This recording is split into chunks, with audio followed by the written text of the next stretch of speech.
हमारे पुरखे क्या बोलते थे कि ब्याज पर पैसा लेना और देना दोनों गलत हैं, बिल्कुल नहीं होना चाहिए। हमारा माउंटेन भाई बैठे हैं, इनके यहां तो ब्याज हराम है, इनके तो कुरान में ही वर्णित है कि ब्याज हराम ही कर दो सीधा, ठीक है। उसमें तो बिल्कुल नियम ही बना लिया कि जो मुसलमान वाला मुसलमान होगा वो आदमी तो ब्याज पर ना लेगा ना देगा, और जो ना लेगा ना देगा उसको दबा के दिखाओ कोई, क्यों जी?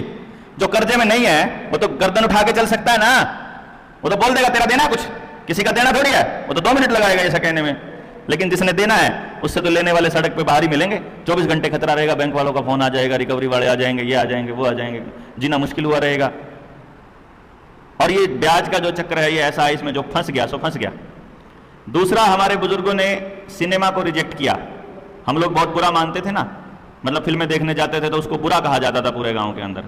इनके मुसलमानों के अंदर तो सिनेमा भी हराम है, लेकिन इन लोगों को लपेटना था उनको, इसीलिए कितने सालों से बॉलीवुड के ऊपर एक छत्तर राज सलमान खान और शाहरुख खान का चल रहा है, खान खान, ताकि इनके खान वाले लोग हैं जो मुसलमान जो लोग हैं, ताकि वो सिनेमा में घुसे किसी तरह अपने, मतलब उनका बहिष्कार भी इसलिए किया जाता है।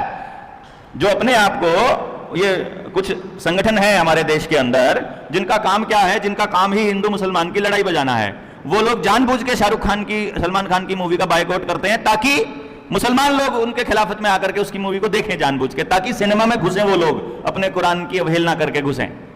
उनके कुरान क्या है? पुरखों का उनका दिया हुआ दस्तावेज है ना, हमको जो पुरखों ने दिए वो रीति रिवाज दिए, और इनके लोगों ने देखा कि इनको रीति रिवाज देंगे अगर, तो ये लोग तो रीति रिवाज छोड़ गए अपने रीति रिवाज, क्योंकि इनको लिखित में नहीं दिया हमने कि करना क्या है और क्या नहीं करना है। जिनको दिया था, जब कभी वेदों में अगर कोई वर्णित था, नियम वर्णित था, जो धर्म पूरे के पूरे वर्णित थे कि तुम्हें क्या करना और कैसे करना चाहिए, वो शिक्षा देनी बंद कर दी और उनको बदनाम करना शुरू कर दिया अंग्रेजों ने। कुछ भंग कर दिए, कुछ चुरा कर ले गए, कुछ फाड़ दिए, कुछ जला दिए, तो वो हमारे पास बचे नहीं। तो अब हमारे पास बच गए रीति रिवाज। जब रीति रिवाज तो धीरे धीरे खत्म हो जाएंगे, तो उनको कुछ ना कुछ लिखित रूप में दे दिया जाए, तो इनको लिखित रूप में दे दिया गया कि तुम्हारे यहां नशा भी हराम है, तो ये लोग दारू वगैरह भी नहीं पीते हैं, है ना। अब नशा भी नहीं होगा, ब्याज का रुपया भी नहीं होगा और सिनेमा भी नहीं होगा, तो माइंड कंट्रोल करके दिखाओ, कर ही नहीं सकते। फिर इनको कंट्रोल करने का रास्ता दिया था। कंट्रोल करने का दूसरा रास्ता क्या होता है? पुराने टाइम पर मुगलों का जब राज होता था, या उन दिनों के अंदर जो राजा महाराजा करते थे, वो संधियां करते थे। तो कैसी संधियां करते थे कि उस राजा को अगर अपने साथ लगाना है तो अपनी बेटी दे दो या उसकी बेटी ले लो, रिश्ता कर दो उनका, है ना। एक बार रिश्तेदारी हो गई, फिर उसको कह दो भैया अब की बार वोट फलाने को डालनी है, रिश्तेदार तने अब की बार फलाने को वोट डालनी, पूरा कुनबा इसको वोट डाला। उसको भी काट दिया इन लोगों ने। इन्होंने अपने ही परिवारों में शादी करनी शुरू कर दी कि हम अपने खून में ही शादी करेंगे, तुम्हारे इस जाल में फंसने वाले ही नहीं है। नहीं समझे? आप पॉइंट को समझ रहे हैं कि मुसलमान जो है इन इजरायलियों के लिए सबसे बड़ा खतरा बन गए, क्योंकि उस व्यवस्था को, उनकी ब्याज वाली व्यवस्था को तोड़ने का काम केवल मुसलमान कर सकता है। मुसलमान को उन लोगों ने भेजा तो था इस देश के ऊपर कब्जा करके यहां की चीजों को एक्वायर करने के लिए, वो मुसलमान होकर रह गया यहीं का। नहीं समझे? वो यहां का भाई बनकर रहने लगा। आजादी की लड़ाई में मिलकर लड़े ना हिंदू और मुसलमान, तभी तो हम लोग मजबूत हुए, तभी तो देखा अंग्रेजों ने, यार ये तो उल्टा पड़ गया पंगा।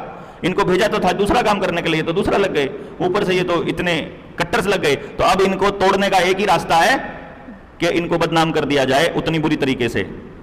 कौन से तरीके से? इराक का युद्ध हुआ, सबसे पहला रास्ता था वो। 9/11 अगले नंबर पर 9/11 जो अमेरिका का जो ट्विन टावर के ऊपर आक्रमण जो इजरायलियों ने खुद करवाया था, इसके बारे में पूरे दस्तावेज अवेलेबल थे। उसके भाई राजीव भाई ने भी उसके बारे में खूब बोला है कि यह काम उनका ही करवाया हुआ था। केवल उसका एक ही मकसद था, पूरी दुनिया में यह साबित करना कि जो मुसलमान है वो ऐसा है। फिर यही काम आज के टाइम पर हमारे साथ हो रहा है। जिस भी कौम का, जिस भी राज्य में थोड़ा वर्चस्व है, उसको वहीं का गुंडा बना दो।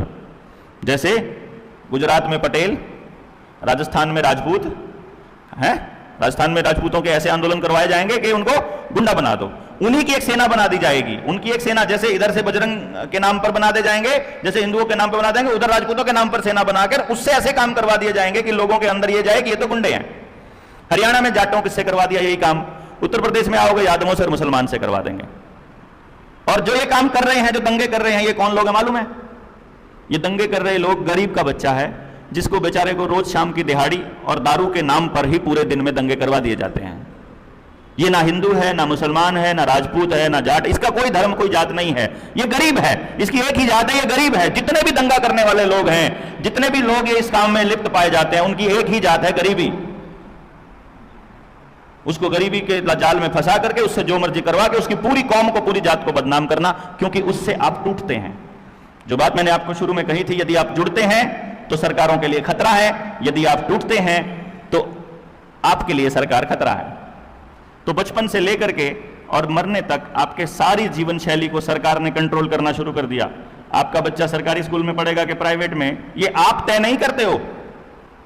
सरकार की बनाई हुई उस पॉलिसीज के अंदर समाज में यह स्थापित हो गया कि जो मां बाप अपने बच्चे को इस स्कूल में पढ़ाएगा, इसमें तो गरीबों के बच्चे पढ़ते हैं, इसमें तो फलाने के बच्चे पढ़ते हैं, इसमें अमीरों के बच्चे पढ़ते हैं, तो गरीबों वाले स्कूल में कौन करवाएगा?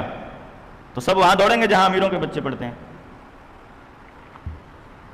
और फिर हमारे बच्चों के शौक भी वैसे ही हो जाएंगे जैसे अमीरों के शौक होते हैं।